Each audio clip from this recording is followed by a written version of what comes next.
afternoon, and thank you for tuning in. I'm joined here today by my fellow councillors from Ward 2, Alvin Tejo, from Ward 6, 6, Joe Hornick, and Ward 9, Martin Reed.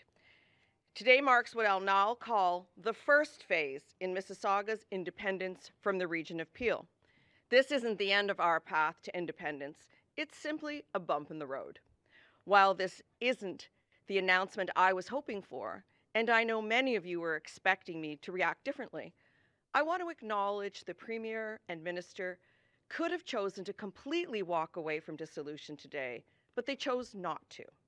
Because deep down, I know they share our collective commitment to ensuring that local government runs efficiently and effectively, and that our taxpayers get a fair deal. Hazel McCallion always said, do your homework. And it sounds to me like the province is now prepared to do that. Homework that should have been done and began long ago and would have been better informed how this process rolled out from the get-go. From the mandate of the Transition Board, including mapping out an independent financial analysis on how municipalities would be impacted, instead of leaving municipalities to fend for themselves and, as you've seen in the news, pitting us against one another. Regardless, I will continue to maintain the position that as Ontario's third largest city, Mississauga is more than ready to join the over 170 single-tier municipalities across the province in controlling our own destinies. As some of Ontario's fastest-growing cities, so too are Brampton and Caledon. We are ready today, and we will be ready tomorrow, all three of us. And I'm confident that we will get there in due time. But here we are. Mississauga remains committed to working through this process. We have been preparing for independence for some time, and we are ready to take full responsibility of delivering on land use planning, waste management, and water and wastewater and roads. These are good first steps and represent a significant portion of the services that the region of Peel already delivers. I have no doubt that through this first phase, we will demonstrate to the province that we are capable and ready to stand on our own 2 feet, and that these services can be delivered efficiently and effectively at the local level right here in Mississauga. By taking on these new services, we will have more control over how they are delivered and how the contracts are designed. And I'm confident this will result in efficiencies and savings over the long term for our taxpayers, all of our taxpayers. And it will reduce confusion over who does what, especially on the key services like roads and who picks up your garbage and recycling. Taxpayers expect us to make transparent, fact-based decisions. And I hope that this is the process the province follows moving forward. They entrusted a transition board who they personally appointed to undertake this work and ensure that all 3 cities are treated fairly. With this revised mandate, this marks a fresh start for the government. They need to step aside and let the transition board do their work and stop caving into pressure and making rushed, uninformed decisions based on Mayor Brown's scare tactics and fear-mongering. This is not how government should be making decisions that impact the lives of 1.5 million residents in Peel Region. Decisions that affect thousands of jobs and critical services that our residents rely on each and every day. So I will continue to call on the province to provide us with a credible, independent report commissioned by the Transition Board that proves Mayor Brown's unfounded reports that taxes will skyrocket in Brampton and Caledon as a result of dissolution. These reports we have not and still haven't seen. I want to be clear that Mississauga has always been committed to ensuring that there was no cuts or disruptions to critical services, services like paramedics, policing, emergency housing, and public health, and that these jobs were protected no matter which model they were being delivered in. Throughout this process, and for many years before, all Mississauga has been calling for is fairness for all of our taxpayers, and we will continue to do just that. In all the reports that we've seen, it has become painfully clear that Mississauga is indeed subsidizing our neighbors, and we've been doing so for over 50 years. We continue to fund 60% of the Region Appeals costs, despite having only 50% of the vote. And up until 10 years ago, we were paying 70% of the costs, still having only 50% of the vote. These are just the facts. Facts that would have become abundantly clear in the province's municipal audits. They have chosen now to pause. I understand that these audits are now complete, and I urge the government to release the results, as I believe they will help inform future planning, not only for all 3 cities, but for the region. I'm confident that they will show Mississauga in a good financial position and ready to become independent, while laying bare the true financial picture and the health of all 3 cities for everyone to see. Despite what the minister might say, this is not about dissolution at any cost. I take particular exception to this. I want to be very clear. This has always been about reaching a deal that's fair for everyone, fair for all of our taxpayers, and that's what we in Mississauga are committed to do. It's never been about Mississauga gaining at the expense of our partners in Brampton or in Caledon. Mississauga has been fully engaged in this process, leading this process every step of the way, and any suggestion otherwise is categorically false. I've met with the Transition Board multiple times, and they have presented to the region and to our CAO, and our CAO attends twice weekly meetings to prepare our city for this transition. In closing, I encourage the Minister, the Premier, and our local MPPs to continue to work to ensure that the residents of Mississauga see a fair deal. It is my hope that this work will start today. I do want to acknowledge that the province has recognized that we do need to open up a conversation on how we can improve Bill 23 and Bill 109 so that together we can get shovels in the ground and build more housing and the servicing needed to support it. I remain concerned that none of the MZOs that Mississauga has openly opposed and raised concerns with, particularly Lakeview and the Hurontario and Fairview sites, are being monitored or reviewed and being possibly walked back. With that, I want to say I know how unsettling this has been to the staff at the Region of Peel. They've been dealing with a great deal of uncertainty over their jobs and their livelihoods, and today they've been given some clarity that they rightly deserve. I also want to thank our staff here at the city who have been working diligently with the Transition Board over the past 6 months, and who I know will continue to work collaboratively as we move forward with our partners to ensure we continue to deliver world-class services to the people of Mississauga, the people of Brampton, and the people of Caledon.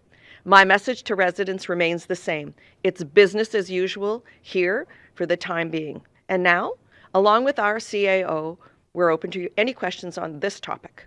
Thank you. Thank you, Madam Mayor. We have journalists both online as well as in person, so we will do questions accordingly.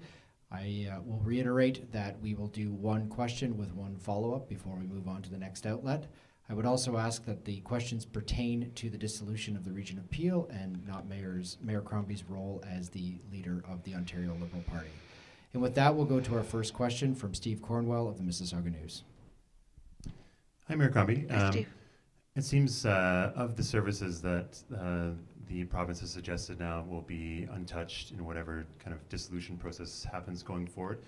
Peel Police was among them. I know historically the city was looking to perhaps change the funding model for Peel Police to potentially save in Mississauga. Do you still see that as an opportunity here to perhaps kind of cut the costs that the city of Mississauga would be paying for policing? So let me just say that now all that is remaining at the Region of Peel is Health and Human Services. So I'm not sure how often we'll need to go up to the Region of Peel. And of course, Peel Policing. Now we're ready and waiting for the Transition Board to make their recommendations on how they should be structured and how they should be funding. So I don't want to preempt any decisions, but I know there was a lot of advocacy work specifically on Peel Regional Police that they remain intact. I just wanted to ask too, Mr. Calandra said something to the effect of Brampton and Caledon, their city staff seem to be more engaged with the process of the transition board. Can you just, it sounds like from your comments that you disagree with that. Can you just elaborate on that point? Actually, I disagree with those comments profusely. Mississauga has been leaders in this initiative. My CAO was busy with the transition board, meeting with them regularly. As you know, Mayor McCallion before me and myself, I've been advocating for dissolution of the Region of Peel in an independent city for 9 years now. In fact, I fought the last election on it. But I want to thank and congratulate my CAO who led the charge, led the other CAOs coming together along with the transition board. Before they seemed a little reluctant in the beginning, but I know that she led the way, led the charge, and told them that we're going to be seeking fairness for all of our taxpayers. Thank you, Mayor Crombie. We will now go online. Did you want to respond, Sherry? Not after that. Thank you, Mayor Crombie. Your first question comes from Lorenda Redekop with the CBC News. Go ahead, Lorenda. Lorenda? We may have lost her. Okay, we'll move to Declan Finnegan with Mississauga. Go ahead, Declan. I'm just wondering, the minister indicated today that it was based on input from the Peel Transition Board partially, and also feedback from regional service providers and first responders were what led to the province's reversal. If I'm not mistaken, you seem to think that perhaps the biggest motivator was Brampton Mayor Patrick Brown and his very public assertions recently that dissolution was a bad idea. What do you think was the biggest motivator, just to be clear, in the province's decision to reverse course? I can't say specifically, although I had asked that the transition board continue to do its work. We had full confidence in them. They had been meeting regularly with the CAOs, and last time I'm going to ask my CAO to come forward and speak to this as well. Up into my last meeting with them, they told me they were moving forward. I know that Mayor Brown has commissioned 2 reports that no one has seen. There are phantom reports. We don't know what the assumptions were. He did disclose that he felt there would be $14 billion owed to him. Then later he changed that number to $1.3 billion. And then last week he reported that there would be a $74 million hole in his budget. So I think this is more about Mayor Brown getting his own financial house in order. And I think that the $74 million deficit that he's showing speaks to more to their finances than the work of the transition board or the dissolution of Peel, quite frankly. Did you want to speak, Sherry, to the work that the transition board has been doing and whether they thought that there would be a pause in their work, please? Thank you, Mayor Crombie. Relating to the financial modeling, I would suggest, and having been at the table for every single meeting of every working group that has been involved since this transition board convened, that no financial modeling has been done on the full dissolution of Peel as of yet. That was work that was just commencing with the transition board. So any numbers or financial reports that have been put out around impacts of Peel dissolution have been done outside of the process and have been done under hypothetical scenarios. We were really looking forward to the opportunity to getting to an actual financial model based on the services that we were around the table modeling out. And it does appear we'll get the opportunity to do that with some services now, and I look forward to that. But in the meantime, I would say, quite firmly that there has been no financial projection submitted by the transition board as we've been around the table the entire time. Thank you. Thank you.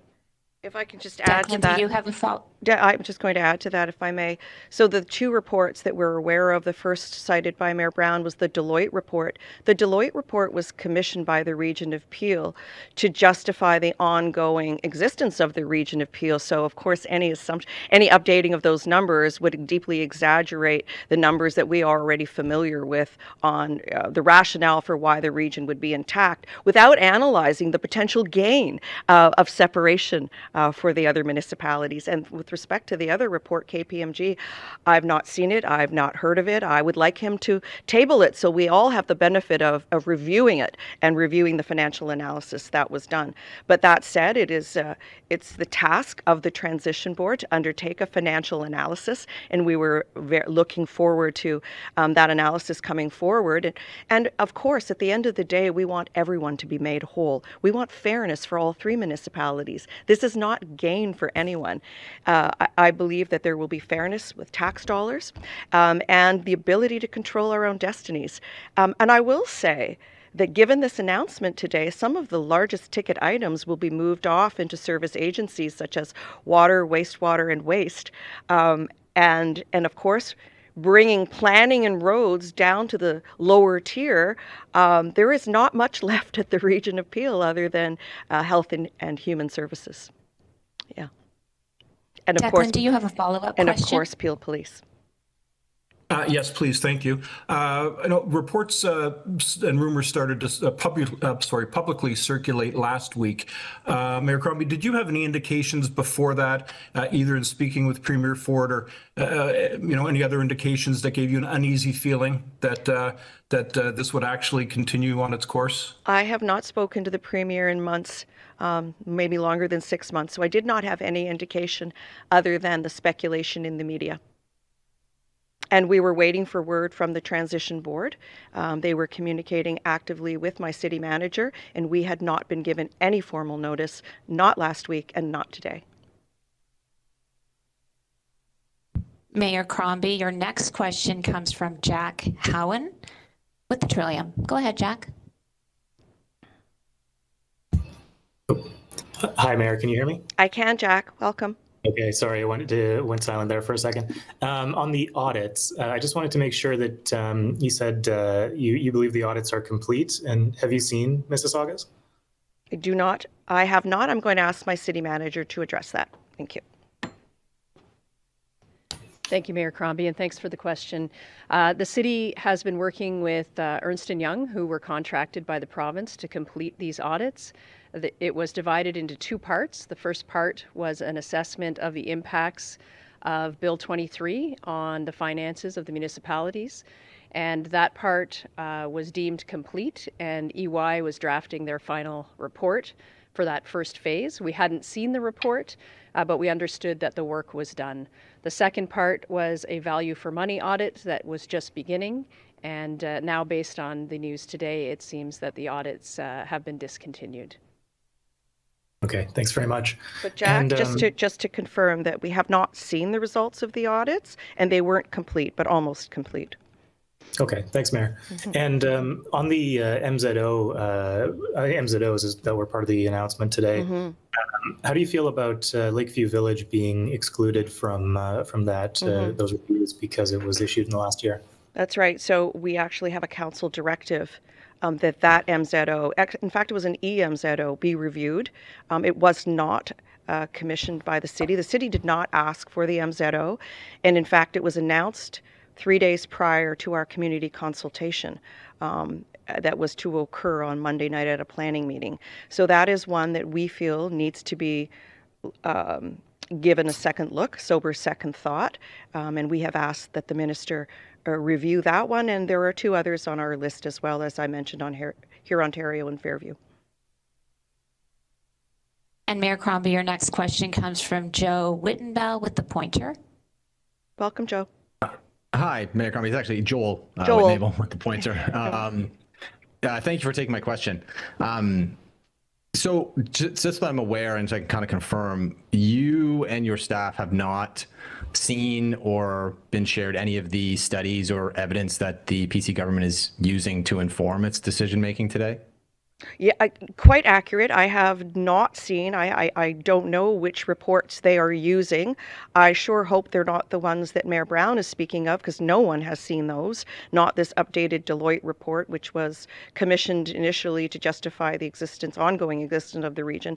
And he mentioned another KPMG report that we have not seen, has not been tabled for review, full disclosure. So I am unaware of what reports may be being used by the government to make this final decision. I'll ask my CAO if she has been privy to any reports and that she has seen any, or whether she is aware that any have been commissioned. Please.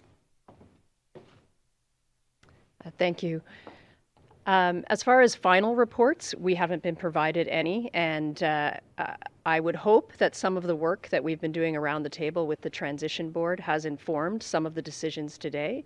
So the decision to go ahead and move services like roads, land use planning, provide a new model for water, wastewater, and to move waste management.